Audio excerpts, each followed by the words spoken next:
Votre émission médicale vous est présentée en partenariat avec santémaghreb.com, le guide de la médecine et de la santé au Maghreb.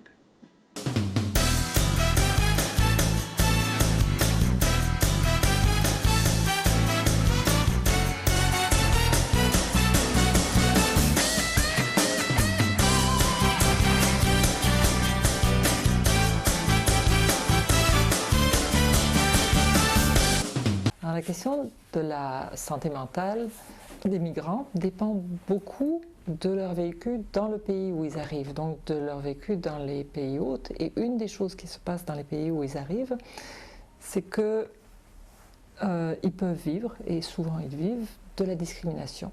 C'est-à-dire qu'ils sont différents et ils peuvent être les bienvenus ou pas. Et ça, il y a beaucoup d'études au niveau international qui ont montré que ça avait une importance très grande pour la santé des migrants. Alors les premières études qui ont été faites, c'est surtout au niveau des populations noires des États-Unis, qui montraient finalement que pour les populations noires aux États-Unis, donc les descendants des gens qui avaient été amenés comme esclaves dans les Caraïbes et ensuite aux États-Unis, la discrimination était associée à des problèmes dépressifs, à des problèmes anxieux, mais aussi à des problèmes somatiques, entre autres à de l'hypertension, de façon importante. Alors on a répliqué ces études-là. Est-ce que c'était vrai en Europe? Est-ce que c'est vrai dans les pays nordiques? Est-ce que c'est vrai au Québec? Et oui, c'est vrai. C'est-à-dire que habituellement la perception de la discrimination est associée avec la détresse psychologique, avec des symptômes d'anxiété et de dépression, et aussi avec des symptômes somatiques, c'est-à-dire que les gens, finalement, ressentent ce rejet et deviennent souffrants. Au Québec, dans une grande enquête qu'on avait faite sur les communautés culturelles, donc une enquête épidémiologique qui portait sur le Maghreb Moyen-Orient, sur les Haïtiens, les Latino-Américains et sur les Chinois, donc avec des gros échantillons représentatifs, on avait trouvé que pour toutes les communautés, il y avait une association entre la détresse psychologique et la perception de la discrimination. Donc ce lien entre des symptômes, une certaine anxiété et dépression et un vécu de discrimination était présent pour toutes ces communautés immigrées. De façon intéressante, en 1998, la communauté pour laquelle c'était moins présent et moins lié à une détresse psychologique, c'était les communautés du Maghreb Moyen-Orient. Donc en fait, les communautés, le monde arabe. Et pour ça, arabe et berbère. Oui. Et pour ces groupes-là, la relation était présente, mais moins marquée que pour les Chinois, les Latino-Américains ou les Haïtiens. Je pense qu'il y a plusieurs raisons qui permettent de comprendre ça au Québec. Une des raisons, c'est, et entre autres à cause des populations maghrébines, c'est que les immigrants maghrébins au Québec, traditionnellement, parlaient français. Et quand ils ne parlaient pas français, ils l'apprenaient. Or ça, pour le Québec, la question linguistique est vraiment la question centrale et la question la plus sensible. Et d'ailleurs, certaines études ont montré qu'au Québec, la discrimination pour raison linguistique est plus importante que la discrimination pour raison raciale. Donc, contrairement au reste du Canada, où on est plus discriminé parce qu'on a la peau foncée ou parce qu'on a tel et tel profil, tel ou tel phénotype. Alors qu'au Québec, c'est si on ne parle pas français, on va vivre une discrimination plus grande. Donc je pense que c'est intéressant de voir que les populations qui venaient du Maghreb étaient traditionnellement très éduquées, souvent avec des formations professionnelles avancées, et bienvenues parce qu'ils parlaient la langue du Québec et s'intégraient relativement bien. Maintenant, on a refait cette étude-là 10 ans après, à cause de l'influence de tout le discours sur la sécurité, la guerre au terrorisme en Amérique du Nord et dans le monde, et la façon dont les communautés musulmanes et arabophones, je dirais les communautés berbères, ont été inclus dans ce tout arabe parce que j'en font pas dans la dentelle, en fait c'est des visions très homogénéisantes. Donc tous ces groupes ont été très ciblés par l'actualité et on a assisté à des changements de perception. Et donc on s'est dit, 10 ans après, est-ce que la perception de la discrimination aura augmenté pour les communautés du Maghreb Moyen-Orient? Et la réponse donc en 2007 c'était oui, elle a doublé. Donc les gens se sentent beaucoup plus discriminés qu'avant, ce qui rejoint des études nord-américaines du Pew Institute sur la question. Ils se sentent beaucoup plus discriminés, mais les gens avec qui on les avait comparés, donc les communautés haïtiennes, qui sont noires et qui vivent traditionnellement la discrimination de par la couleur de leur peau, aussi rapportaient une augmentation de la discrimination. Donc en fait, il semble que la guerre au terrorisme et tout le discours de la sécurité actuelle qu'on retrouve en France, qu'on retrouve en Angleterre, qu'on retrouve aux États-Unis et au Canada, semble avoir introduit une tension face à toute altérité. Donc face à tout étranger devient est soupçonné d'être un danger potentiel, une menace à l'identité, si on regarde les débats qui ont eu lieu en France en ce moment, mais aussi au Québec, avec tout un débat sur la question des accommodements raisonnables. Jusqu'où faut-il aller pour accommoder l'autre dans ses spécificités culturelles? En tout cas, vous me confirmez que ce n'est pas focalisé sur la population maghrébine. Donc ça n'était pas focalisé sur la population maghrébine. C'est certain que, parce que dans les populations, donc Maghreb, Moyen-Orient, il y avait une proportion de gens qui étaient musulmans, mais pas tous. Et c'est certain que pour les personnes qui étaient musulmanes et qui, au départ, avaient un niveau de santé mentale plutôt meilleur que les autres, la deuxième mesure, donc l'après 11 septembre, montre que la relation entre la perception de la discrimination et la détresse psychologique est plus forte. Ça veut dire que être discriminé dans l'après 11 septembre, d'une certaine façon, ça fait plus mal, c'est plus inquiétant, c'est plus porteur de conséquences, parce qu'il y a cet avenir, et je pense que c'est au niveau qualitatif, ce que les gens nous disent pour leurs enfants, il y a cet avenir qui est incertain. Et une des choses dont les communautés maghrébines se plaignent beaucoup à Montréal, c'est les difficultés de trouver de l'emploi malgré leur qualification importante. De 98, où le taux de chômage était à 10%, en 2007, où il avait baissé à 7%, le nombre de personnes du Maghreb qui avaient un emploi avait augmenté. Et ça peut expliquer pourquoi, globalement, il n'y avait pas un problème de santé mentale plus grand. Parce que vous voyez, l'accès à un emploi et à un revenu sont des indicateurs de discrimination structurelle. C'est-à-dire, une chose est de vivre la discrimination dans la rue parce qu'on vous injurie, ou on vous traite de sale arabe, ou des choses comme ça. Enfin, il y a peut-être la question de perception, et puis mais il y a l'interprétation de stimuli ambigus. Ça, j'y reviendrai parce que c'est important en ce moment. Mais quand c'est ouvert, donc c'est très blessant de se faire injurier avec des injures racistes, mais ça a probablement moins d'impact sur la vie de quelqu'un que de perdre son emploi, de ne pas avoir d'emploi ou d'être moins payé à cause de son origine ethnique. À ce niveau-là, l'étude du Pew Institute, grosse maison de sondage aux États-Unis, est fascinante parce que ce qu'elle montre, c'est qu'aux États-Unis, dans l'après 11 septembre, alors que 50% des Arabes et personnes du Maghreb disent oui, on se sent plus menacé qu'avant le 11 septembre. On est moins confortable ici, mais les gens à 2% près ont les mêmes revenus que les Américains moyens. Donc il n'y a pas un fossé au niveau socio-économique. Alors qu'au même moment, en Europe, il y a 22% de différence. Donc les Maghrébins en France et au Royaume-Uni ont des conditions socio-économiques beaucoup moins bonnes que les gens de la majorité. Et c'est dans ce sens-là que ça compense certains discours médiatiques. Donc c'est toujours de penser la discrimination non seulement dans ces manifestations dans la rue qui sont blessantes, mais aussi dans ces manifestations de discrimination institutionnelle et structurelle, d'être exclu de positions de pouvoir, de positions économiques, de positions d'emploi. Et ça, je dirais, à la longue, pour les populations, c'est extrêmement usant. Au niveau de l'action du voile, il y a des différences énormes avec le Québec. D'abord, traditionnellement, le Québec faisant partie du Canada, on est dans une idéologie de multiculturalisme.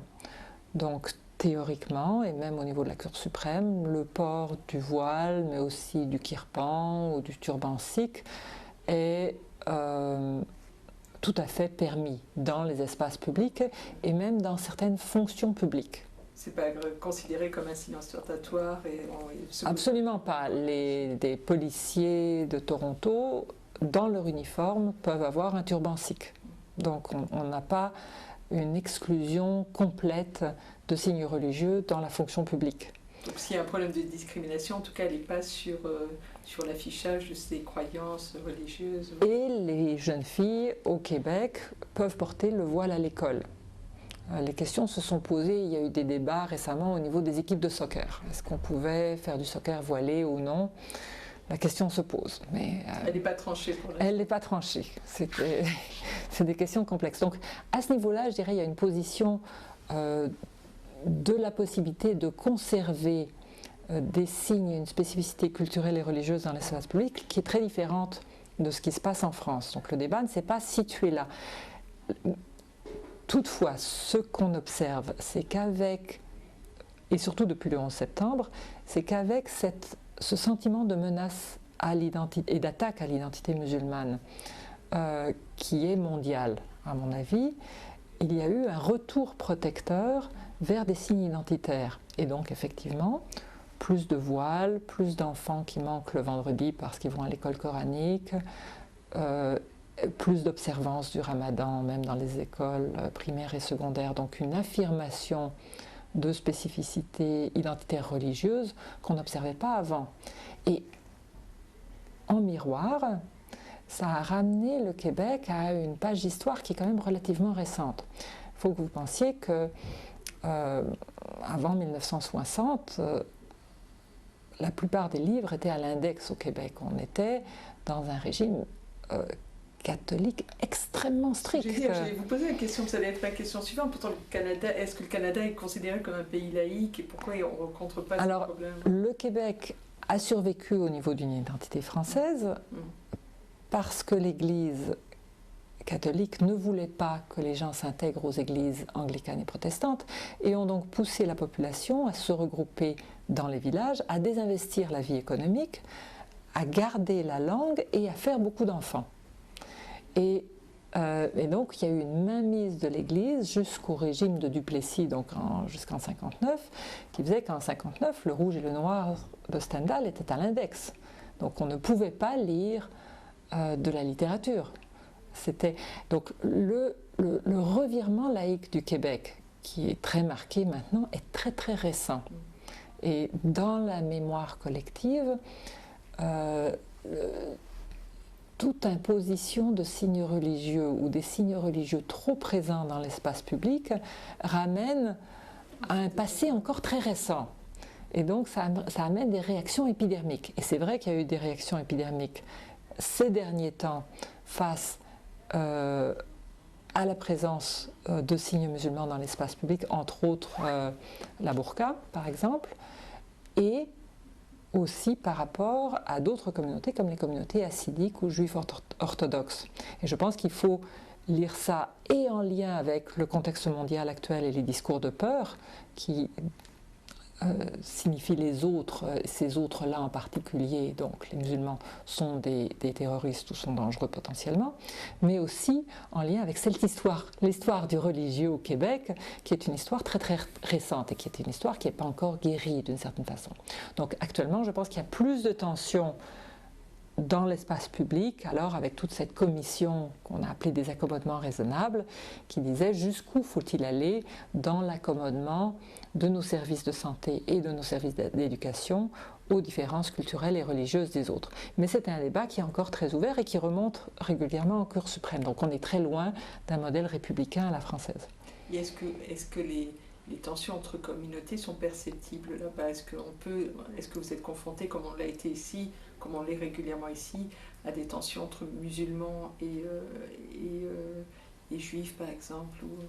Ou est-ce que les rapports sont complètement différents entre communautés? Alors, je pense que c'est une question très intéressante. Mon équipe travaille en ce moment dans un des quartiers de Montréal qui s'appelle Bordeaux-Cartierville-Saint-Laurent, qui regroupe à peu près 50% des communautés libanaises, donc un quartier avec beaucoup de Libanais, c'est une communauté très importante à Montréal, et une très très grande concentration de familles et de communautés juives aussi, dans le même quartier. Et donc, on a travaillé avec les écoles et avec les communautés pour faire une consultation, pour essayer de voir où en étaient les relations intercommunautaires. Le résultat de la consultation était très intéressant. Les gens de la communauté haute, dans les services de santé et dans les écoles, nous ont dit il n'y a pas de problème intercommunautaire dans le quartier. Le problème, c'est la pauvreté. En fait, c'est donc un problème conjoint, parce que le petit Beyrouth dans le quartier est un endroit très, très pauvre.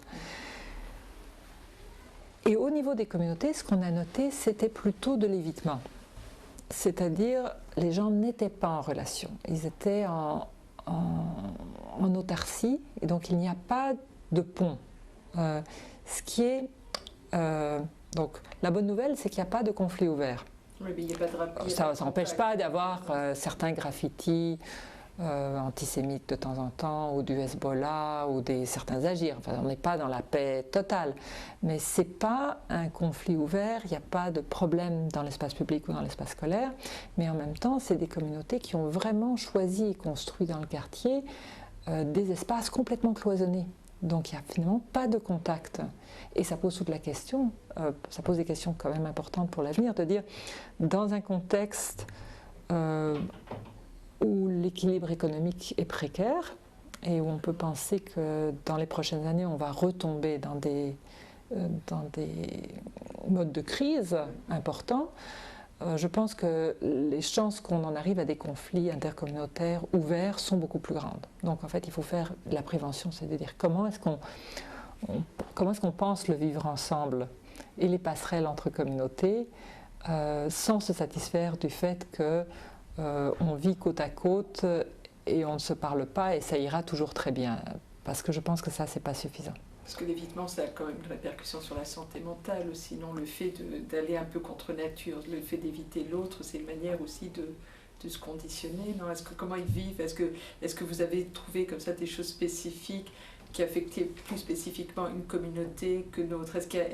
Ma question de tout à l'heure, est-ce qu'il y a des psychoses qui atteignent plus, qui sont plus spécifiques à, par exemple, la communauté maghrébine? Alors, je travaille avec les enfants et les adolescents, donc on pourra revenir à la question des pathologies adultes si vous voulez tout à l'heure, mais je ne les étudie pas directement. Dans une recherche qu'on a faite, mais auprès des communautés bengali et pakistanaises, et on a certaines données sur les communautés maghrébines, mais ce n'est pas encore analysé, on le fera donc avec Tayeb Ferrajib. Vous réussissez facilement, vos données elles sont basées sur des entrevues. Des entrevues. Ouais, et alors vous n'avez pas la difficulté, par exemple, pardon, je vous interromps, de récupérer comme ça des informations parce que vous interrogez des personnes de la population, donc concernées. Alors c'est des personnes qui se confient. On a fait des entrevues avec des parents et des enfants qui peuvent être de 8 à 12 ans ou de 12 à 18 ans. Et on a essayé de voir qu'est-ce que les parents et les enfants pensaient et qu'est-ce que les parents transmettaient aux enfants sur les questions qui touchent l'actualité internationale. Donc, et le 11 septembre, mais aussi les guerres d'Afghanistan et d'Irak, et tout ce contexte où finalement les communautés musulmanes sont à l'avant-plan, mais dans un avant-plan souvent négatif de l'actualité. Donc comment est-ce que les familles faisaient face à ça et quel rôle est-ce que les familles pensaient que l'école devait jouer dans ce contexte-là? Alors, on a trouvé quand même des choses très importantes au niveau de l'évitement. Ce terrain de recherche a été extrêmement difficile à faire, malgré le fait que ma collègue qui faisait les entrevues est elle-même pakistanaise et donc très proche et les entrevues étaient en langue d'origine, mais malgré ça, les familles étaient très inquiètes de parler de ces sujets-là, de l'actualité internationale, et beaucoup dans l'évitement. Et ce qu'il y avait de frappant, parce qu'on a parlé aussi d'autres types d'événements qui sont médiatisés, c'est que tous les parents étaient d'accord sur le fait que l'école avait un rôle très important à jouer, par exemple dans le cadre d'actualité internationale comme les catastrophes naturelles. Donc pour le tsunami, pour le tremblement de terre au Pakistan, ils disaient oui, l'école a joué un rôle important, il faut sensibiliser les enfants, il faut qu'ils deviennent empathiques, il faut qu'ils jouent un rôle social commun, il faut qu'ils fassent des levées de fonds, il faut qu'ils soient conscients et qu'ils se mobilisent finalement dans une action de solidarité. Et là on parlait d'éléments naturels, mais là on parlait tout à fait de catastrophes naturelles. Un discours complètement différent quand on a commencé à parler de la guerre au terrorisme et de la guerre en Afghanistan et en Irak. Là, les parents, quand ils acceptaient d'en parler, parce que très souvent, ils changeaient de sujet, ou alors ils nous disaient « Non, mais je ne peux pas parler de ça avec les enfants, qu'est-ce que vous voulez que je leur dise ?» Comment est-ce qu'on peut expliquer ces choses-là? Ils nous disaient toujours « Les enfants sont trop petits ». Mais ils nous disaient ça quand les enfants avaient 8 ans, mais aussi quand les enfants avaient 20 ans. Alors finalement, on s'est dit que c'était, et ils disaient, on n'a pas les mots pour expliquer ça. C'est difficile d'expliquer une injustice. Et ce qu'on sentait, c'est qu'ils ne voulaient pas mettre les enfants en porte-à-faux avec la société haute. C'était comme trop brûlant, trop difficile. Alors comment expliquer l'injustice aux enfants sans que les enfants deviennent trop révoltés ou sans blesser les enfants et leur faire peur? Il y avait là quelque chose de très très délicat. Oui, et puis peut-être parce que les parents déjà n'étaient pas à l'aise, n'avaient pas un point de vue bien arrêté par rapport à cette question. Eux se sentaient aussi concernés, mais ils n'étaient pas confortables par rapport déjà eux leur propre opinion. Donc comment on peut transmettre quelque chose, on peut expliquer quelque chose à son propre enfant, sinon on n'est déjà pas serein par rapport à une actualité, c'est peut-être ça aussi. Et là, je pense que oui, quand on aura analysé les données du Maghreb, on reviendra là-dessus. J'ai l'impression que là, il y a une différence assez importante entre les vécus des Maghrébins qui ont eu une expérience personnelle et douloureuse de questions terroristes et le vécu des Bengalis et des Pakistanais pour qui ça s'exprimait plus dans une divergence avec la société haute et avec toutes les théories américaines. Finalement, au niveau des Bengalis et des Pakistanais, ce qu'on a retrouvé surtout, c'est des gens qui disaient nous ne croyons pas les théories dominantes, les théories de l'administration américaine, nous ne croyons pas qu'Al-Qaïda a fait ça, c'est un montage et un complot. Donc on est dans la théorie du complot, et à ce moment-là, vous vous imaginez que pour les enfants, ça les place dans une situation très délicate d'être en porte-à-faux entre une école qui reprend des théories dominantes, même si au Québec, les écoles, comme l'ensemble des Québécois, étaient dans l'ensemble opposées à l'intervention en Irak et en Afghanistan, même si le Canada est impliqué en Afghanistan. Donc, mais dans l'ensemble, la majorité de la population québécoise était contre. Mais l'enfant, malgré cette opposition, l'école adhère quand même aux thèses dominantes qui veut que ce soit Al-Qaïda qui soit responsable d'un certain nombre d'événements. Et donc vous vous rendez compte que pour les enfants, les adultes les plus significatifs dans leur vie disent des choses diamétralement opposées sans qu'il soit absolument possible d'en discuter. C'est très très très mélangeant pour des enfants. Et l'information qu'ils ont, donc elle vient des médias entre autres. Elle vient essentiellement des médias ou de l'école. Elle vient des médias, mais pensez bien que par satellite, les enfants ont accès à tous les médias. Donc elle vient aussi bien d'Al Jazeera, des médias pakistanais, que de CNN. Et donc c'est ce mélange de voix très discordantes, pour le moins, que les enfants ont. Et ce qu'on a retrouvé chez les enfants, c'est qu'en fait, ça les rendait anxieux. Ça les rendait anxieux et donc les parents ne leur parlaient pas et ils avaient tendance à associer, même chez des enfants très jeunes, l'idée de religion avec l'idée de guerre. Donc quelque chose d'anxiogène. Ça se révélait comment, par exemple? Vous pouvez déclencher des pathologies, des cauchemars, des là on n'était pas dans un espace clinique, on était dans un espace de recherche, plus des peurs, quelques cauchemars, une anxiété ou une appréhension et de l'évitement. Le fait de se dire il y a des choses dont il vaut mieux ne pas parler et un clivage. Ce qui est à l'école reste à l'école, ce qui est à la maison reste à la maison. Et les enfants passent d'un monde à l'autre mais sans pouvoir établir beaucoup de ponts entre les deux univers. Et moi je pense que c'est un problème parce que ça met les enfants en conflit de loyauté. C'est comme si ça ne leur permettait pas de dire l'école et les parents peuvent se respecter même s'ils ne pensent pas la même chose, même s'ils ne sont pas d'accord. Et il y a plusieurs façons de voir, de comprendre et d'interpréter le monde. et quelle que soit la position, ça n'est pas nécessairement incompatible. Alors que là, ça les met en conflit de loyauté, comme s'il fallait qu'ils choisissent entre les deux, entre l'un ou entre l'autre. Et à ce moment-là, ils choisiront bien heureusement la famille, mais ça les met dans une position insupportable par rapport à la société haute et potentiellement dangereuse d'exclusion pour eux. Et donc, donc la question est comment est-ce qu'on peut réconcilier ces mondes-là. Et une des choses qu'on a trouvées, c'est que les parents qui avaient une vision complexe de la situation, donc qui pensaient que la société haute était bonne et mauvaise, et que l'ensemble des pays arabo-musulmans ou sud-asiatiques avaient aussi des bonnes et des mauvaises choses, et qu'en fait tout être humain était bon et mauvais, transmettaient ça à leurs enfants, et que ces enfants-là se sentaient beaucoup moins anxieux et beaucoup moins impuissants. Et donc la question, c'est de se dire, est-ce que finalement, si les parents immigrants sentent qu'ils ont un petit peu plus de pouvoir, sentent qu'ils ont un peu une voix, sentent qu'ils sont un peu respectés par l'école, qu'ils ont un mot à dire, que leur position sera, on n'y adhérera pas forcément, mais sera au moins respectée. Notre hypothèse, mais on va essayer de voir qu'est-ce qu'on peut faire au niveau des écoles, c'est que ça pourrait aider les enfants à se rassurer, à naviguer entre leurs mondes et à être moins en conflit de loyauté. Ça veut dire qu'en tout cas les parents, on parle de ces parents-là qui ont au moins un niveau d'éducation minimum. C'est peut-être ça aussi, ils peuvent transmettre parce qu'eux-mêmes ont déjà un niveau de compréhension, d'éducation. Je pense que c'est partiellement relié à un niveau d'éducation parce que le niveau d'éducation est partiellement relié à un niveau de pouvoir social, mais pas complètement. De façon étonnante, certains parents très éduqués sont aussi en position de clivage et pas forcément à démoniser la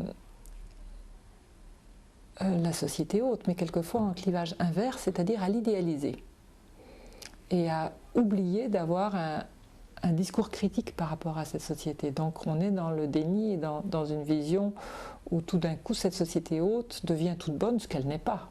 Et je pense que ça c'est aussi dangereux pour les enfants, cette fausse... sentiment d'être redevable du pays par lequel ils nous accueillent et de trouver que tout est bon. Alors que tout n'est pas bon et les jeunes le vivent au jour le jour. Et ils vivent des expériences de discrimination et de différence. Et donc c'est intéressant de voir que l'éducation est un des facteurs, parce qu'à mon avis c'est un facteur de pouvoir social, mais c'est loin d'être le seul. Je pense que des parents très éduqués qui ont vécu trop de pertes et de deuil, entre autres une perte de statut social, c'est-à-dire qui étaient des professionnels dans leur pays d'origine, qui se retrouvent dans des emplois subalternes ou sans emploi, peuvent devenir extrêmement amers. Et qu'à ce niveau-là, et se réfugier à ce moment-là dans des clivages, soit dans un discours très très disqualifiant du pays hôte, soit dans un discours idéalisant où les espoirs reposent alors uniquement sur les épaules de l'enfant, avec une poussée vers l'éducation qui est terrible. En fait, tu réussiras là où je n'ai pas, tu es l'espoir de la famille. Et c'est certain que ça structure les enfants, mais c'est aussi très lourd pour eux. Et on est aussi dans l'aliénation, dans quelque chose qui ne parle pas de cette injustice, qui ne parle pas de la perte et du deuil. Je pense que pour les enfants, c'est aussi difficile de se retrouver dans un discours comme ça que dans un discours qui est très très négatif et qui considère la société comme l'ennemi, ce qui devient l'ennemi. Et je pense que pour les enfants qui travaillent très fort, entre autres, là je vais passer à la communauté des Caraïbes anglophones, qui sont des communautés noires au Canada, il y a beaucoup ce discours-là étudié pour réussir qui est passé aux enfants. Et ce qui est très difficile, c'est qu'en fait, quand ils sortent et qu'ils sont diplômés, les enfants s'aperçoivent bien que c'est très difficile pour eux de trouver un emploi. Parce qu'il y a du racisme, et qu'ils sont discriminés. Et c'est donc de dire, quoi que je fasse, je n'y arriverai pas. Et ça, c'est très difficile. Donc, la question pour le futur, c'est, je pense que le Québec est une société relativement harmonieuse, en termes là je dis bien relativement. Donc il y a des problèmes, il y a des frictions. Oui, mais il est connu quand même pour être quand même une province. Il y a une qualité de vivre ensemble qui est pas mal. Montréal est une ville à ce niveau-là où le vivre ensemble se passe assez bien. Parfaitement bien, mais assez bien. C'est-à-dire qu'il faut sortir de l'illusion de réalités locales qui régissent elles-mêmes leurs équilibres. Je pense qu'actuellement, avec la mondialisation, l'influence des discours de peur, des discours qui construisent l'autre et l'étranger comme le problème, donc des discours très méfiants, est beaucoup plus forte qu'on pense et réactive des historiques locaux, que ce soit en France, en Angleterre ou au Canada. Donc il faut sortir de l'illusion du cocon local, de dire chez nous ça va bien, nos communautés s'entendent bien, ce qui est jamais complètement vrai, mais partiellement vrai, et vraiment se poser des questions, comment est-ce qu'on va repenser le vivre ensemble pour résister à ces tensions de la mondialisation qui poussent au clivage, qui poussent à construire l'autre comme ennemi. Je pense que les 4 communautés qu'on avait étudiées dans la grande enquête sont les 4 plus importantes, c'est-à-dire la communauté chinoise. On a quand même une communauté. Ça évolue tellement, je ne peux pas vous dire. La communauté latino-américaine est très importante, la communauté haïtienne est aussi très importante, et la communauté du Maghreb Moyen-Orient, parce qu'on a une très grosse communauté libanaise. Alors si vous mettez les deux ensemble, les Maghrébins sont aussi importants, mais c'est une vague, il y a 2 vagues d'immigration maghrébine. Je pense qu'il y a une vague antérieure, il y a toujours eu des Maghrébins au Québec depuis très longtemps. Divers d'ailleurs, hein, parce qu'au départ il y a aussi eu tous les maghrébins juifs, donc il y a des communautés séfarades importantes au Québec. Toujours liées à l'histoire, j'imagine, de toute façon. Absolument, absolument. Qui sont liées aux histoires de la colonisation, de décolonisation et tout ça. Mais dernièrement, il y a eu, je dirais, après les événements d'Algérie, il y a eu une énorme vague de ressortissants algériens qui venaient en tant que réfugiés. Qui émigrent en plus en famille habituellement. Qui venaient en famille et qui donc sont venus suite à la tourmente sociale en Algérie. Et ça a été suivi par une nouvelle vague d'immigration maghrébine, alors là depuis 2001, qui sont des gens qui sont venus plus pour des raisons professionnelles, économiques et à cause de ce qui est resté, je dirais, sans doute au niveau d'un sentiment de fragilité, précarité dans la société algérienne. J'ai l'impression, en tout cas, de ce que les familles, finalement, nous en disent. Puis du fait déjà qu'une communauté est installée, donc il y a toujours des noyaux comme ça, des cellules familiales qui se retrouvent, des principes de regroupement peut-être que le fait que le Québec facilite encore, qu'il n'y a pas le problème de la barrière de la langue et que le Québec est peut-être une des dernières provinces au Canada, enfin la province de prédilection à faciliter l'immigration aussi, c'est peut-être ça. Hein.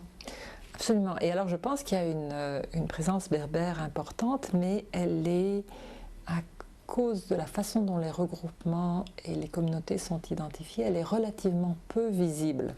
Les gens ne parlent pas beaucoup de la communauté berbère, elle est visible, je dirais, au niveau des événements culturels. Et au niveau d'un certain nombre de commerces ou de restaurants, donc il y a une présence berbère dans un espace culturel. Donc vous avez sans doute vu quand vous êtes allé à Montréal. J'ai vu comment ils sont mobilisés, entre autres les associations se mobilisent et participent effectivement à la vie culturelle de la province en marquant leur identité, mais en étant complètement intégrés. Ce que je vous disais, c'est ce qui est intéressant, c'est que ce sont des communautés qui sont à l'aise dans leur vie de Canadiens, mais qui continuent à transmettre comme ça, encore plus avec la difficulté de la langue berbère, qui est à l'origine une langue orale, donc le souhait de transmettre aux autres, de transmettre aux siens, à ses enfants, la langue qui est le tronc commun. Alors, dernièrement, on a eu un événement quand même assez intéressant. J'ai une des membres de mon équipe, une collègue, Pauline Ngirumbatse, qui est journaliste et qui organise et a mis sur pied des émissions pour les jeunes, des émissions de radio pour les jeunes, où elle voulait, en fait c'est terminé maintenant, 12 émissions où les jeunes venaient discuter du vivre ensemble à Montréal. Beaucoup de jeunes maghrébins sont venus discuter et ça a amené des discussions passionnantes sur la discrimination en Algérie.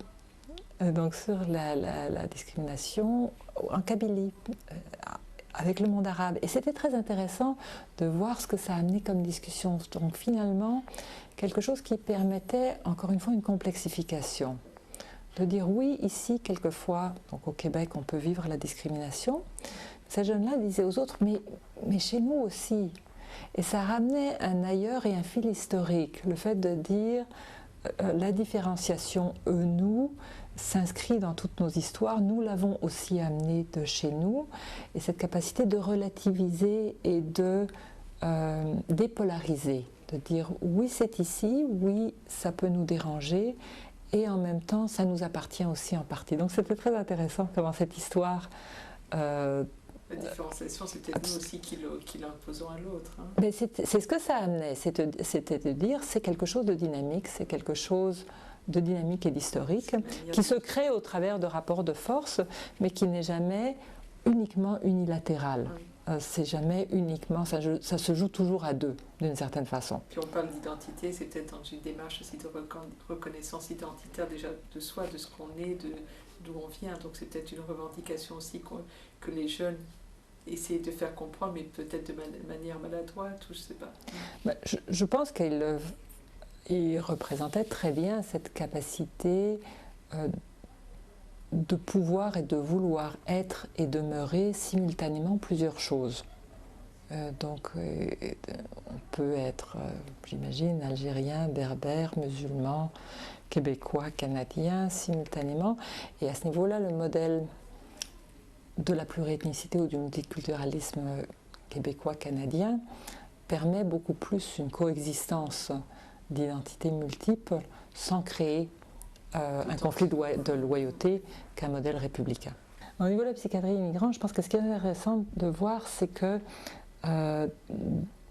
il y a une distorsion qui vient en partie du fait que les écrits viennent de milieux cliniques, donc de gens qui travaillent avec des personnes qui sont en souffrance, en détresse ou malades, et en partie de la vision que l'étranger constitue un problème. Donc l'étranger est un fou potentiel, et en psychiatrie nous ne faisons que confirmer ça. Or les grandes enquêtes épidémiologiques ne démontrent absolument pas ça. C'est-à-dire que les grandes enquêtes épidémiologiques auprès des migrants globalement et des réfugiés, même des réfugiés globalement, tendent plutôt à montrer que les migrants sont en meilleure santé mentale que la population hôte et qu'ils ont moins de problèmes de santé mentale. Alors ça, il y a plusieurs raisons. Donc ça a été nommé aux États-Unis, terme anglais, le Healthy Migrant Hypothesis. Donc les migrants, pourquoi les migrants sont-ils en meilleure santé que les populations du pays hôte? Alors, il y a des exceptions au niveau de groupes. Mais si vous prenez globalement les migrants, c'est quand même ça qui ressort. Et ça, c'est quand même intéressant. Alors, il y a plusieurs raisons à ça. Une des raisons, c'est les biais de sélection. C'est qu'en fait, pour immigrer, il faut être assez fort. Pour franchir les frontières de l'Europe ou celles du Canada, arriver en container, franchir la frontière mexicaine, ça prend une certaine force, qu'on le fasse légalement ou illégalement. Ça prend quand même une force de caractère. Et si on le fait légalement, on est soumis à des examens médicaux qui fait que les maladies mentales sévères, comme la psychose ou la schizophrénie, vont être sous-représentées. Donc on a des gens qui sont plus résilients que les autres, d'abord parce qu'au départ il y a eu ce biais de sélection de l'immigration, ou parce qu'ils ont eu à faire l'effort d'immigrer. Et là je ne veux pas dire que certaines personnes ne peuvent pas immigrer comme une fuite, et avec des dysfonctions. Mais globalement, si vous prenez l'ensemble des migrants, ne constitue pas un fardeau en santé mentale pour les populations qui les accueillent. Ils ont, au Québec, on a fait des grandes enquêtes là-dessus, ils ont moins de problèmes de santé physique aussi, ils ont de meilleures habitudes de vie, ils boivent moins, ils fument moins, ils se droguent moins. Le seul domaine où ils avaient des pires indices que les Québécois, c'était au niveau santé dentaire uniquement pour la présence de prothèses. Donc, parce qu'ils n'avaient pas les sous pour remplacer les prothèses. Mais tous les autres indices, ils s'en sortaient mieux que les Québécois. Et c'est ce que dans l'ensemble, les grandes enquêtes aux États-Unis sur les Mexicains ou même ressortent. Et si vous regardez maintenant les réfugiés, des études récentes en Norvège, en Belgique, les miennes au Canada, montrent que même les enfants réfugiés sont dans l'ensemble, et les enfants migrants en Angleterre entre autres, ont moins de troubles de comportement que les enfants de la société haute, en première génération. Donc en première génération, les attentes que les parents ont pour leurs enfants donnent à ces enfants une mission et les structures. Et je pense que les sociétés occidentales, donc l'Europe et l'Amérique du Nord, sont aussi en dérive au niveau de leurs enfants. Donc on a des taux de troubles de conduite et de troubles de comportement qui sont en augmentation vertigineuse. Et on ne retrouve pas ça, pour l'instant, chez les enfants de migrants. Alors Vikram Patel, qui est un chercheur qui comparait l'Inde à l'Angleterre, se disait mais pourquoi, entre autres, on a lui parlait de l'exception indienne, parce qu'il s'intéressait aux migrants de l'Inde. Pourquoi ça? Alors donc les systèmes de parentalité, la cohésion des systèmes familiaux est sans doute responsable de ça. Alors pourquoi est-ce qu'on en parle si peu? À cause du fait que les familles qu'on voit et sur lesquelles on écrit sont celles qu'on voit en clinique, donc sont des familles qui vont mal. Et effectivement, souvent elles vont mal à cause de l'immigration. Mais c'est la pointe de l'iceberg, ça ne représente pas la majorité des migrants. Et je pense que ça c'est très important, parce que sinon il y a cette vision distordue que les migrants sont un fardeau pour la société haute. Donc ils n'ont pas plus de problèmes, mais quand ils en ont, ils ont des problèmes différents. Et les solutions proposées par la société haute ne sont pas des bonnes solutions pour eux. Donc les services s'avèrent souvent très mal équipés, et c'est pour ça que c'est important de penser autrement et d'avoir d'autres approches. Entre autres, ce qui les fait souffrir n'est pas ce qui fait souffrir les jeunes ou les adultes de la société autre. Par exemple, la pauvreté est un facteur déterminant au niveau de la santé mentale des jeunes dans les pays occidentaux. Et très souvent, ça ne sort pas, et ça de façon répétée dans des grandes enquêtes épidémiologiques, comme un facteur de risque pour les jeunes de première génération. Pourquoi? Parce que ce n'est pas une culture de pauvreté. C'est une situation de précarité liée à l'immigration que la famille est prête à traverser parce qu'il y a un rêve de réussite future des enfants. Alors ça ne veut pas dire que c'est facile d'être en situation de précarité, ça ne veut pas dire que ça ne va pas déstabiliser certaines familles. Mais on ne retrouve pas classiquement l'association statut économique pauvre et problèmes de santé mentale. Ça semble comme un passage obligé, ou en tout cas voilà, une étape. C'est ça, ouais. C'est un passage obligé, et c'est pour ça d'ailleurs, on avait passé dans une enquête, grande enquête, on avait passé une échelle où il y avait un item de dépression, c'est un instrument qu'on appelle le SL25, qui dit « j'ai l'impression que tout exige un effort ». Et cet item-là, qui habituellement est considéré comme un signe de dépression, les migrants répondaient tous de façon enthousiaste « ah oui !» Et on s'est aperçu qu'il n'y avait aucune relation entre l'impression que tout exige un effort et le reste des symptômes dépressifs, parce que ça faisait partie de l'expérience d'immigration. En fait, ils s'y attendaient, et c'est quelque chose qui pour eux était construit comme inévitable. Mais oui, tout exige un effort. Nous sommes dans un nouveau pays et pour y arriver, ce sera très difficile. Alors si effectivement les migrants ne sont pas confrontés aux mêmes problématiques que les autochtones, quelles sont les psychoses auxquelles on est confronté quand on parle de population migrante? Quelles sont vraiment Donc si on part de cette toile de fond, oui, sur le fait que globalement il n'y a pas plus de problèmes, certains problèmes sont surreprésentés chez les migrants. Alors il y en a deux en particulier. Chez les enfants, on peut parler de mutisme électif. Il y a plus d'enfants qui présentent des mutismes électifs. Pourquoi? Parce qu'ils ont souvent manié 2, 3, quelquefois 4, 5 langues. Ça veut dire que... Et à partir de 6 langues, on n'en parle aucune. Et quand c'est plus que 3, 4, ça peut devenir, pour un enfant qui apprend une langue, ça peut être difficile.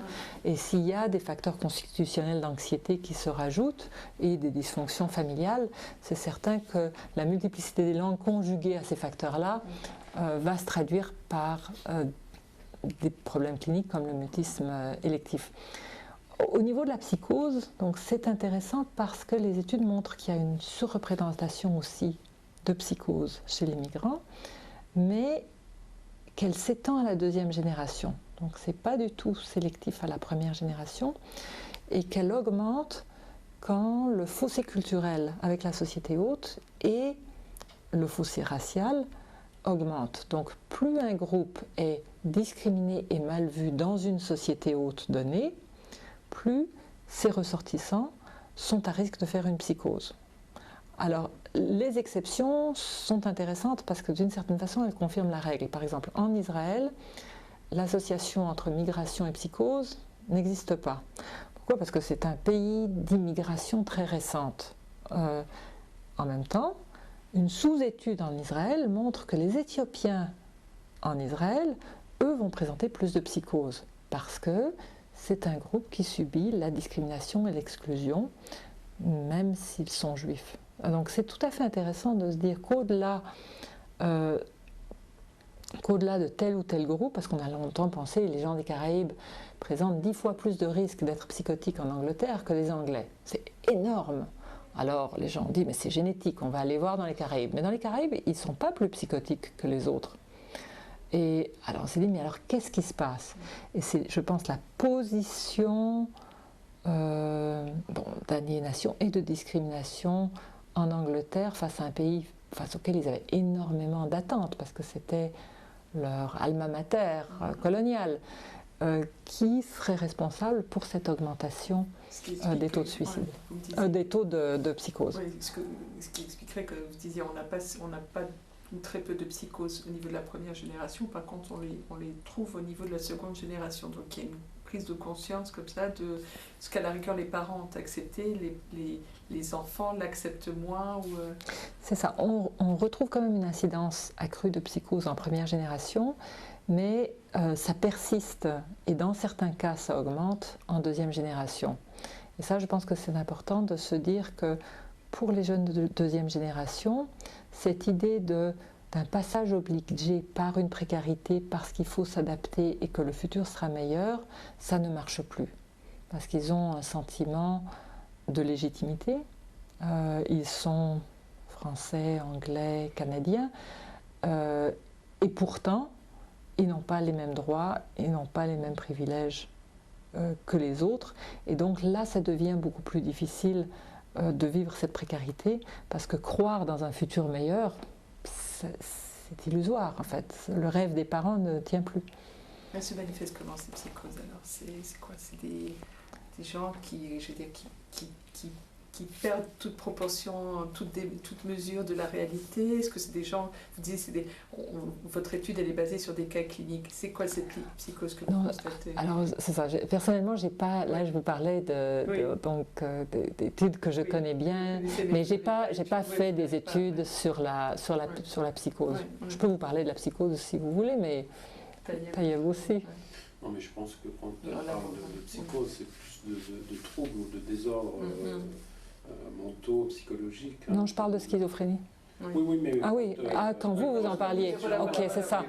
Ah d'accord. C'est entendu vraiment dans une exception plus large. D'accord, c'est ça. Quand moi je parlais de psychose, je parlais de schizophrénie. Donc ce qui est une exception très... Je pensais, c'est pour ça que je posais la question. Je pense que c'est psychose en référence au désordre...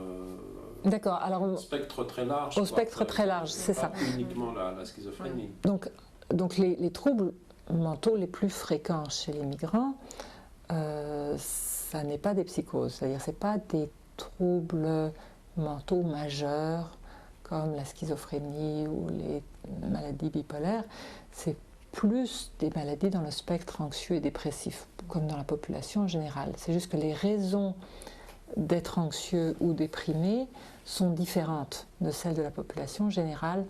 Et je pense qu'une des choses qui est importante, c'est que pour des gens qui viennent de contextes où il y a eu beaucoup de violences organisées, on peut penser à l'Algérie, mais aussi à d'autres contextes de guerre interne ou externe, il y a aussi des problématiques traumatiques et post-traumatiques. Les gens viennent avec des blessures, donc effectivement ils peuvent avoir des peurs, des cauchemars, des choses qu'ils évitent dans l'espace social parce que ça leur fait peur, des difficultés de concentration. un envahissement par autre chose qui leur rend difficile le fait d'être présent, de s'investir dans un travail et dans une nouvelle vie. Et ces problématiques traumatiques sont souvent réactivées par les rejets et les expériences d'exclusion qui vivent dans le pays hôte, parce qu'il y avait souvent ce rêve d'un espace où ils seraient en sécurité, ils auraient un respect et un accès à la justice. Donc le rêve de l'asile, mais finalement le rêve d'un ailleurs qui est meilleur. Et quand celui-là est déçu, parce que les gens n'obtiennent pas un statut, parce qu'ils sont refoulés, parce qu'ils sont discriminés, ça devient très très blessant et ça réactive ces traumatismes qui sont vécus avant avec une impression que tout peut toujours arriver étant donné qu'il n'y a pas d'endroit sûr. Donc, on n'est pas chez soi dans l'absolu, même si on se sent, si on est intégré, mais ce n'est pas son pays d'origine. Et on ne se sent pas en sécurité. C'est le fait de dire j'ai rêvé d'un endroit où je serais en sécurité, où je pouvais perdre mon chez-moi, perdre ma maison, quitter ma famille, mais au moins je serais en sécurité. Et même cette notion d'une sécurité est remise en question. Parce que si je n'appartiens pas, si je suis perçue comme l'étranger, est-ce que je suis vraiment en sécurité? Ou est-ce que les gens vont me dire retourne chez toi? Ou finalement me faire comprendre de différentes façons que je n'appartiens pas. Donc ça, je pense que c'est très anxiogène. À ça s'ajoutent beaucoup de symptômes dépressifs qui viennent des deuils, parce que les migrants, chez les migrants, chaque migrant, il y a un équilibre entre les deuils et les pertes qu'il y a eu et l'ouverture de nouvelles possibilités. Or ça peut varier même à l'intérieur d'une même famille. Alors au Québec, il y avait une étude, ancienne étude, mais qui était très bien, sur les familles portugaises, qui montrait comment, pour les hommes portugais qui arrivaient au Québec, ils rêvaient d'un travail, de possibilités de travail et d'une vie meilleure, et ils s'inscrivaient dans ce rêve en commençant à travailler. Et finalement, les rêves et l'ouverture de possibilités étaient plus importants dans la balance que les pertes. La maison qu'ils avaient perdue, la famille qui était restée en arrière et tout ça. Alors que pour leurs épouses, qui les suivaient, et qui restaient à la maison souvent, elles vivaient des pertes massives, elles avaient perdu leur réseau, leurs amis, leur famille étendue, leur terre, leur maison, mais il n'y avait rien pour compenser. Elles étaient chez elles, toutes seules. Donc on a souvent ce déséquilibre à l'intérieur de familles, mais je dirais au Québec ces temps-ci, le déséquilibre défavorise souvent les hommes. Donc très souvent, les femmes, entre autres les femmes maghrébines et originaires de d'autres pays, en arrivant au Québec, vont avoir plus de facilité que les hommes à se trouver du travail, parce qu'elles sont souvent habituées à avoir de multiples rôles. Et elles vont changer plus facilement de rôle et de statut que les hommes qui sont habitués à un statut social et pour qui la perte de ce statut peut être beaucoup plus douloureux, et qui se définissent comme pourvoyeurs et qui se définissent dans ce statut social. Donc les femmes, même quand elles n'ont pas de travail, se définissent aussi comme mère et comme épouse et comme personne qui... Et très souvent, ça les protège finalement des déceptions. Donc la société québécoise est aussi très protectrice pour les femmes. Donc elles vont voir l'arrivée dans la société québécoise comme une ouverture de possibilités. Surtout si elles vivent de la violence conjugale, surtout si elles n'avaient pas beaucoup de voix et tout ça. Tout d'un coup, elles se retrouvent avec de multiples droits qui quelquefois les embêtent bien, parce qu'en fait la société québécoise n'intervient pas comme elle voudrait qu'on intervienne, mais quand même elles se retrouvent avec beaucoup de pouvoir. Et les hommes vivent des pertes terribles, et ça détruit les familles, parce que de la faiblesse vient la violence, et donc les familles vont se déstructurer avec beaucoup de conflits de couple, parce que les hommes se retrouvent en position de faiblesse, et souvent la société haute québécoise va interpréter les manifestations de déséquilibre familial. On va arrêter. Ouais. On va prendre, si vous voulez juste reprendre sur la société québécoise qui interprète. Donc c'est ça, la société québécoise interprète le désarroi des hommes, qui va souvent se traduire par de la violence dans les familles, mais comme un abus de pouvoir par les hommes, et donc va les va les disqualifier et les affaiblir davantage. Et ça donne des catastrophes pour les familles, parce que les familles éclatent, les hommes se sentent humiliés et souvent désinvestissent complètement la famille. Ils vont abandonner femmes et enfants. Ce qui n'est absolument pas ce que les femmes et les enfants, ce dont les femmes et les enfants ont besoin. Et les hommes deviennent à ce moment-là aussi très dépressifs. Donc c'est une catastrophe. Donc au lieu de lire les manifestations de violence et de désarroi des hommes comme des signes de perte et de deuil, elles sont lues comme un abus de pouvoir et souvent culturalisées. Vous savez, avec tous les préjugés qu'il y a au sujet des hommes arabes, qui sont des brutes violentes et tout ça, enfin des préjugés qui sont très enracinés dans les imageries d'Hollywood et dans les médias. Alors on court à la rescousse des femmes et on ne se rend pas compte en fait que les hommes vivent des deuils très nombreux et pour eux l'insertion dans la société québécoise peut être très difficile. Donc on amène des déséquilibres dans les familles qui peuvent être très souffrants.